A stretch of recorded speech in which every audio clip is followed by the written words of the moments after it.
Assalamualaikum warahmatullahi wabarakatuh. Apa kabar adik-adik pada hari ini? Ya, semoga baik-baik saja ya.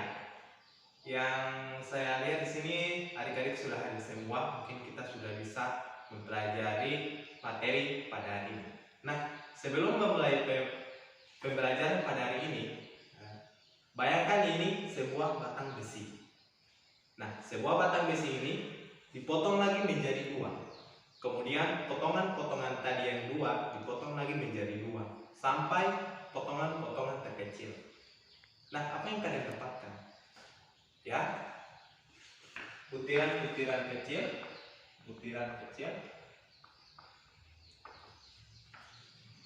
partikel kecil,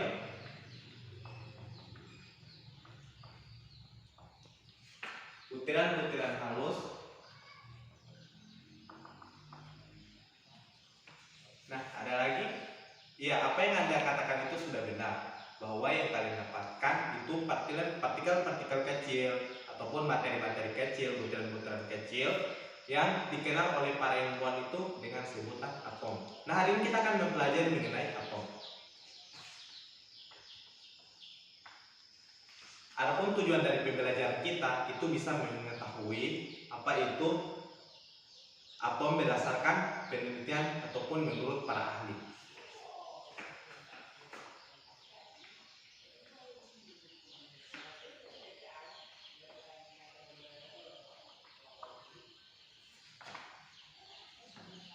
Nah, adapun tujuan pembelajaran kita tadi itu bisa mengidentifikasi itu macam-macam atom menurut para ahli.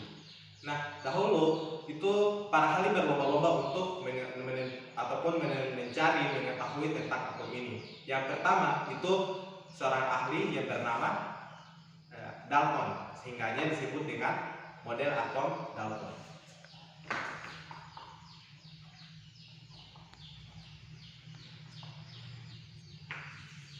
Ya, menurut si Dalton itu atom itu berdasarkan dia merumuskan penelitiannya mengenai atom itu mendapatkan dua hukum, yakni hukum perbandingan massa dan hukum ketetapan tetap. Berdasarkan hukumnya tersebut, dia menyimpulkan bahwa atom itu tidak dapat diciptakan maupun dimusnahkan ataupun bisa dibelah begitu katanya. Terus unsur-unsur yang sesama atom itu memiliki sifat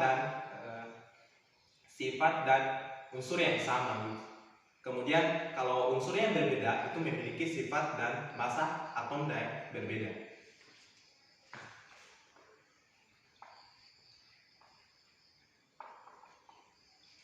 Ya, itu menurut si atom. Dia juga mendapatkan bahwa atom itu berbentuk bulat, itu seperti bola pejal yang tidak dapat dibelah, ya, berbentuk bulat.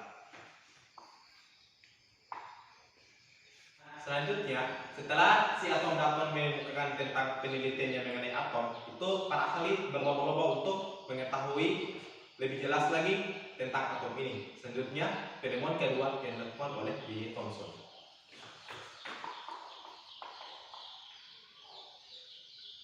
J. Thomson melakukan penelitian pada atom itu berdasarkan pada penelitian terdahulu oleh yang dilakukan si Dalton. Kemudian dia melakukan penelitian untuk membuktikan si atom ini itu menggunakan tabung sinar katoda. Nah, berdasarkan penelitiannya, dia mengungkapkan bahwa atom itu tersusun atas partikel-partikel ataupun elektron yang bermuatan negatif, yang kemudian atomnya bersifat positif.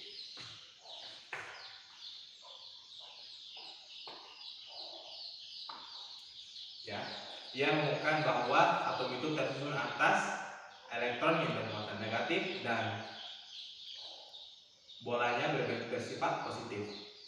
Berdasarkan penemuannya ini dikenal juga dengan sebutan bentuk atom rotikisme, sehingga bentuk atomnya itu seperti bola pejal ataupun seperti bola yang berbentuk bulat yang dikelilingi oleh elektron dan bolanya bermuatan positif.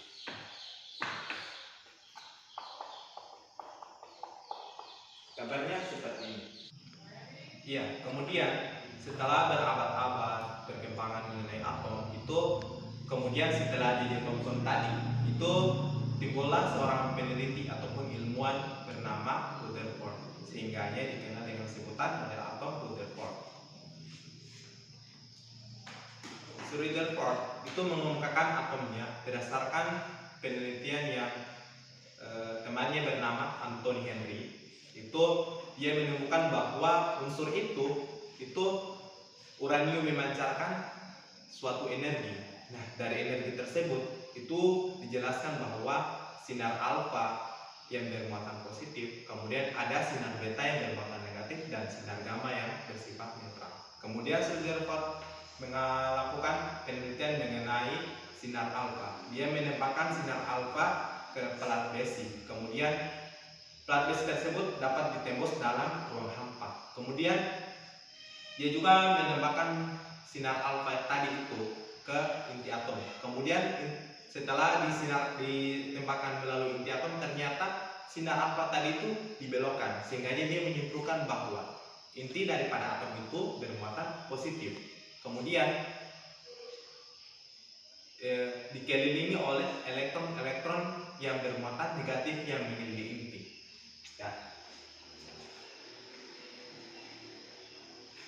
Dia mengatakan bahwa inti atom itu bermuatan positif, kemudian dikelilingi oleh elektron yang bermuatan negatif.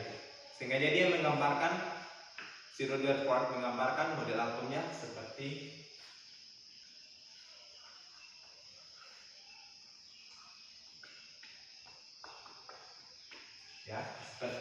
ini, bahwa di sini ada inti yang bermuatan positif, kemudian elemen dikelilingi oleh elektron yang bermuatan negatif. Adapun jumlah proton yang ada di sini intinya itu sama dengan jumlah elektron yang negatif.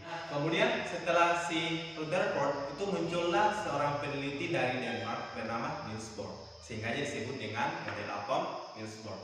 Berdasarkan penelitian sebelumnya yang dilakukan oleh Rutherford, itu si Niels Bohr mengambil kesimpulan bahwa atom ataupun elektron yang melintasi daripada inti itu tidak memiliki percepatan tertentu, sehingga jika lama kelamaan inti tersebut akan jatuh ke, ataupun elektron tersebut akan jatuh ke inti.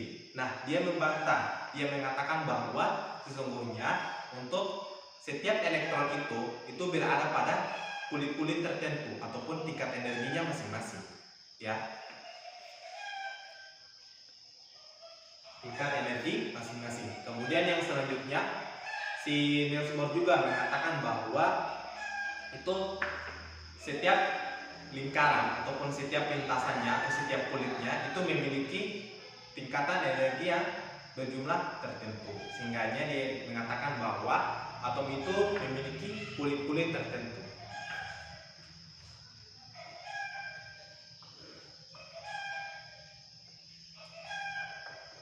Nah, dia menggambarkan bahwa bentuk daripada atom ini seperti ini. Itu di sini ada inti atom, kemudian memiliki kulit-kulitnya yang semakin lama semakin bertambah jumlahnya. Ya, setelah mengetahui ataupun mengidentifikasi mengenai atom-atom berdasarkan para ahli, apakah ada pertanyaan? Iya. Terima kasih. Nah, setelah kalian mengetahui mengenai si atom-atom ini, saya harap kalian bisa belajar lagi di rumah, bisa mengetahui lagi mengenai atom-atom menurut para ahli. Untuk itu, saya bagi 4 kelompok, dan masing-masing kelompok itu akan membuat tugas. Itu minggu depan kelompok 1 akan membuat model atom Dalton, kelompok 2 model atom J. Thomson, kelompok 3 model atom Rutherford, dan kelompok 4 model atom Niels Bohr, ya. Itu kalian akan membuat model atom yang saya harap minggu depan kalian bisa membawa masing-masing tugasnya. Silakan kita kelas membagi kelompoknya. Terima kasih, mungkin itu yang bisa saya sampaikan. Assalamualaikum.